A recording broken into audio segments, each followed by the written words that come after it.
reading, and it's this story that you're not part of. It's like you might remember hearing the songs that are discussed or whatever, but it's not about your experience of the Beatles. And so what my book does is capture that experience of what we would today call the end user, what it was like to be a young person sitting in your room gazing at that record cover and having this experience that to this day many of us remember very vividly because it was so moving. So that's what Beatleness is about. In my other life, I'm a market researcher and I do research of different kinds in general, but I wanted to put my research skills towards this subject that I've been intrigued with my entire life. So that's what I've done.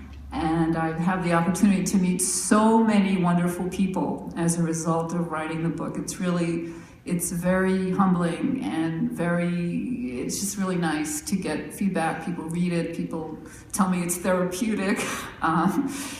Anyways, and of course Chachi is a big fan of my book and spreads the word far and wide around Massachusetts, and David, Tom. So it's really, and all of you that I've seen at many events over the last couple of years. So it's really been a nice experience, and I've realized recently that because the book is being used in college classes, not only in David's class, but in other places, that when I think about people reading this book in the future to understand what it was like growing up in the 60s listening to the Beatles, I get very emotional because I see it as a responsibility because this is the story as I've told it. So it's kind of an exciting thing, and I really appreciate this opportunity to talk about it. And now I will hand it over to the scholar to my right.